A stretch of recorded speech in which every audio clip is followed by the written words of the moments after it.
It's been a big week for finances both nationally and right here on the coast, with the federal budget released this week and the Central Coast Council stating it was in serious financial distress.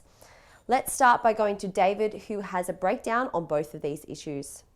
Thank you, JC. Now, hang with it. These are big, important issues. I know a lot of you scroll through this, but there's a reward to all of this.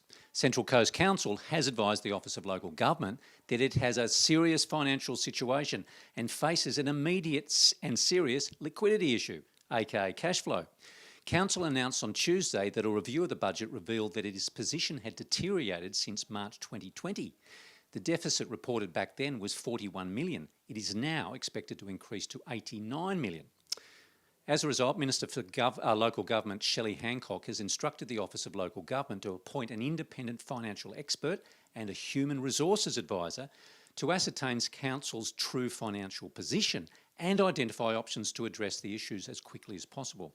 The Mayor and CEO have remained tight-lipped about this situation, preferring to wait for the outcome of the investigations. CEO Gary Murphy and senior executives have been reportedly undertaking meetings and conferences with key stakeholders over the past few days. The outcomes being the establishment of a 100-day action plan to recovery, a forensic audit will be undertaken of Council's finances, changes to management spending delegations and other cost savings initiatives. However, the CEO has also stated there will be no change to our full-time equivalent staff, but a review of the contracted and temporary workforce is now underway. Keep an eye on our website to follow the story as it develops from our senior journalists, Marilyn Vale and Terry Collins. Now, nationally, this week's long-awaited federal budget has been hotly debated around the country and here on the coast. The general consensus exists that the enormous economic stimulus measures outlined by the Treasurer, Josh Frydenberg, are necessary to dig the economy out of the first recession in 30 years.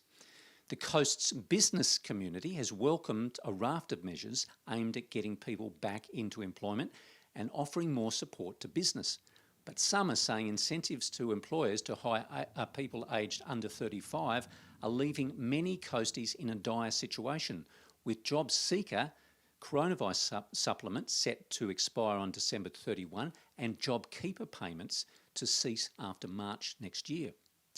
The Association of Independent Retirees said retirees are partly or fully fund their own retirement have been overlooked, and the Australian Nurses and Midwifery Foundation said the budget provides too little investment in nursing and midwifery and even less for aged care. But taxpayers, road builders and home renovators were among the big winners, with the government to bring forward its second stage of tax cuts, uniquely backdated to June this year.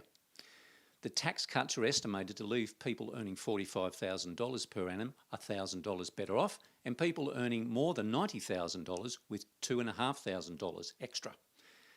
A broad critique of the budget is its lack of support for women in general, ranging from childcare, superannuation and casualised employment practices, all of which disproportionately affect women. We spoke with Executive Director of Women on Boards, Claire Braun, about this earlier today.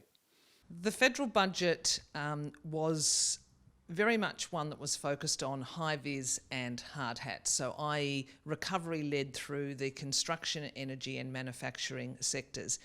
It probably didn't give as much as it could to the services sector, which, as we know, has been the hardest hit by COVID.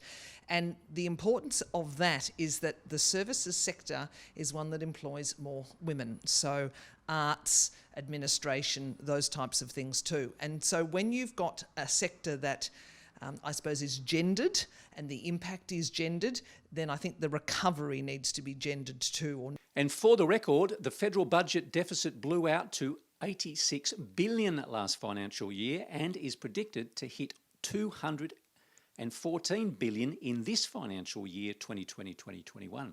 As a result, Australia's net debt is forecast to climb to over $700 billion, or around 35% of GDP, and this year, and peak at an eye-watering $1 trillion, over 45% of GDP by June 2024. Well, that's it. Thanks for not scrolling.